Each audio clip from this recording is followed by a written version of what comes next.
Et bonjour France, bien écoutez, aujourd'hui j'ai passé la journée au centre UFC à Las Vegas. Entraînement, visite complète, discussion avec Forrest Griffin. Et je vais être en fait clair avec vous, je ne serai jamais arrivé là sans une philosophie qui est précise. Et non, en fait, ce n'est pas le talent, ce n'est pas la chance, ce n'est pas la motivation, tout simplement. L'UFC, ce n'est pas du cinéma. L'UFC, ce n'est pas Instagram. L'UFC, c'est un endroit tout simplement où tout est mesuré, tout est discipliné, tout est structuré. Exactement en fait comme dans le business, exactement comme dans la vie. Et pourtant, tu vois, je vois des gens qui parlent de MMA sans jamais s'entraîner, qui parlent de business sans jamais avoir risqué, qui parlent en fait de discipline sans jamais se lever tôt. Ils veulent tout simplement la reconnaissance sans la solitude. Donc le résultat, sans la répétition, la réussite sans l'inconfort. Et ça, je vous dis de suite, ça n'existe pas. Donc, dans l'octogone, en fait, si tu n'as pas travaillé, eh bien, tu tombes. En business, c'est pareil. La seule différence, c'est que dans la vie, la claque que tu prends, elle arrive plus tard. Mais elle arrive toujours. Donc, j'ai eu la chance d'être coaché pendant 5 ans par mon mentor Jim Rohn. Il ne m'a jamais parlé de motivation. Il m'a parlé de discipline, de responsabilité, de standard. Il m'a tout simplement appris une chose simple. Tu ne montes jamais au niveau de tes objectifs, tu tombes toujours au niveau de tes habitudes. Et aujourd'hui, à l'UFC, j'ai vu exactement ça.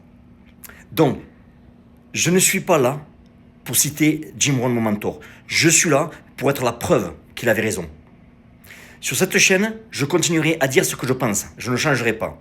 Mais pour ceux qui veulent aller plus loin, pour ceux tout simplement qui veulent comprendre la discipline, comprendre la solitude, comprendre les décisions difficiles, j'ouvre un espace qui va être à part. Ça s'appellera Vérité brutale. Ça ne sera pas pour tout le monde, que je sois ça clair. Et c'est très bien comme ça, je vous dis de suite. Dans la vie, comme dans l'octogone, soit tu travailles ton cadre, soit quelqu'un d'autre le fera pour toi. Voilà. Je vous donne rendez-vous, je vous mettrai le lien en dessous pour nous rejoindre dans l'autre chaîne YouTube Vérité brutale, différente de celle-ci. Donc, si vous êtes intéressé, vous nous rejoignez. Je vais vous mettre, en attendant, quelques petits clips du centre UFC où j'étais avec Forrest Griffin et Jason Manley. J'ai pas pu filmer trop l'intérieur. Pourquoi? Parce qu'il faut savoir, c'est que quand vous rentrez au centre UFC, c'est très sécurisé. Il y a des gardes partout. Il y a des endroits en fait où il faut mettre l'empreinte digitale. Donc Forrest Griffin qui lui travaille là-bas, c'est lui le head coach ben écoutez, regardez. Moi je vais cacher son téléphone quand même. Voilà. Vous pouvez le voir là. C'est sa carte de visite. Et donc lui a accès parce que c'est lui qui fait partie en fait des patrons.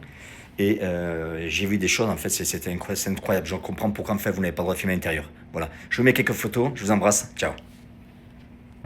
Et bonjour France, écoutez, je suis, vous le voyez là, UFC, au building UFC. Mais j'ai fini la session. J'ai pas trop filmé à l'intérieur parce que bon, en fait, c'est ce qu'ils ont, c'est immense. Ils ont du matériel en fait que j'aurais jamais imaginé que ça existait. Et c'est pas que c'est secret, c'est qu'en fait, c'est incroyable. Tu te sens vraiment inconfortable en fait même de filmer. Tellement c'est incroyable. J'ai jamais vu un building comme ça. C'est immense. Ça c'est qu'une partie du building d'entraînement. Je vais vous mettre une photo avec Forrest Griffin avec qui j'ai eu un amitié. J'ai revu un de mes anciens élèves à moi qui était l'entraîneur tout simplement de Ronda Rousey pour l'UFC. Je vous mettrai une photo avec aussi comme quoi le monde est petit. Désolé les cheveux. Mais encore une fois on en revient à ça, c'est que quand vous êtes quelqu'un, vous savez ce qui parlait. Encore une fois, je dis, la guerre est finie depuis des années, hein, mais certains qui parlaient, etc. Ben, le jour où ils viendront à UFC s'entraîner, comme moi je l'ai fait avec mon ami, rencontrer les gens que j'ai rencontrés, et bien ils pourront ouvrir leur gueule. En attendant, moi je continue de faire ma route, 50 balais, je continue d'entraîner du monde, je continue d'aller un petit peu partout dans le monde, et puis ça me fait vraiment plaisir. Je vais vous mettre quelques photos, et écoutez, j'espère que vous allez bien. La bise. Ciao. Encore une fois, cette vidéo, c'est pas pour mettre plein de vues. Vous le savez, vous nous connaissez, mais j'aime bien en mettre des fois quand même, dans certains de leur gueule, parce qu'ils le méritent. Ils ne feront jamais ce que j'ai fait, et tout ça parce qu'ils parlent plus qu'ils agissent. Voilà. Donc moi j'agis tout le temps, je fais ma gueule, j'agis tout le temps. La bise.